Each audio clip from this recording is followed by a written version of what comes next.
Hi friends. Today eggs కొనుక్కొని తీసుకుందామని కిరాణా షాప్కి వెళ్ళాను.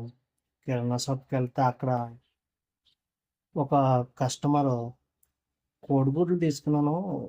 రోజు ఈరోజు మొన్నడు రేపు ఎల్లుండు గొడవ పెట్టాను. ఒక గుడ్డు కూడా సరిగ్గా లేదు. ఏదో తేడా కొడుతుంది కోడిగుడ్లు. డూప్లికేట్ ఏదో గుడ్లు ఎగ్స్ సరిగ్గా లేవండి. ఉడకలేదు. ఏదో అదో రకంగా లోపల అదో రకంగా ఉన్నట్టుగా అని ఒక కస్టమర్ చెప్తున్నాడు కిరాణా కొట్టు దగ్గర. ఈలోగా అదే టైం నేను వెళ్ళాను. వెళ్ళి ఆలోచిస్తున్నాను నేను తీసుకోవాలా వద్దా అని. అయితే తీసుకున్నాను కోడిగుడ్లు ఒక 8 గుడ్లు. 8 గుడ్లు రూ. 48 తీసుకున్నాడు. ఆ 8 గుడ్లు తెచ్చాను కానీ నాకు డౌట్గానే ఉంది.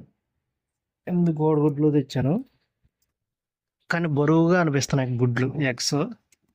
నాకేదో బరువుగా అనిపిస్తున్నాయి. వెయిట్గా ఉంది కొంచెం. ఇది స్మెల్ చూస్తే ఆ నీసు వాసన రావాలి. అసలు నీసు స్మెల్ కూడా రావట్లేదు. ఒక గుడ్డు కూడా అన్ని కూడా ఏదో ఒకటి స్మెల్ రావాలి, నీసు వాసన. కనీసం నీసు వాసన అయినా రావటం లేదు. గుడ్డు మీద నాకేదో డౌట్ పడుతుంది. ఇందులో గుడ్డు ఉడకబెట్టాను.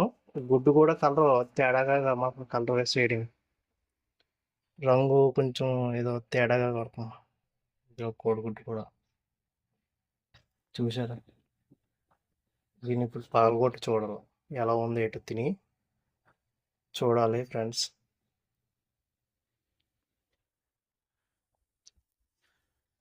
మీరు కోడిగుడ్లు కొనుక్కునే ముందు కొంచెం జాగ్రత్తగా వహించండి. మార్కెట్లో డూప్లికేట్ గుడ్లు వస్తున్నాయి. తీసుకున్నాను కానీ ఎలా ఉంది ఎటు తెలియదు. గుడ్డు చూడాలి.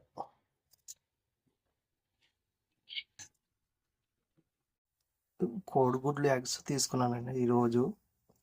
తీసుకున్న గుడ్లు చూడండి ఎలా ఉన్నాయో. ఒక్కడు కూడా సరిగ్గా ఉడకలేదు. ఎంత బాయిల్ చేశాను అనుకున్నాను, ఉడకనట్టుగా ఉంది.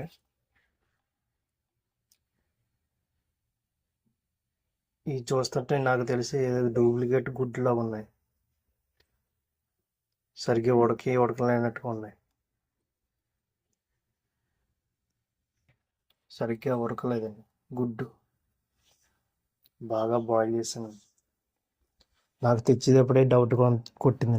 కోడిగుడ్లు అన్నీ ఏదో డౌట్ కొట్టింది. కోడిగుడ్లు అన్నీ ఒకలాగా ఉన్నాయి. ఇవి కూడా వాసన చూసినా కూడా స్మెల్ రావట్లేదు. మామూలుగా నీసు వాసన కూడా రావాలండి, అది కూడా రావట్లేదు. ఏది తేడా కొడుతుంది గుడ్డు. కొంచెం కొనుక్కునే ముందు జాగ్రత్త చూసుకొని కోడిగుడ్లు. ఫ్రెండ్స్, లైక్ కొట్టి షేర్ కొట్టండి.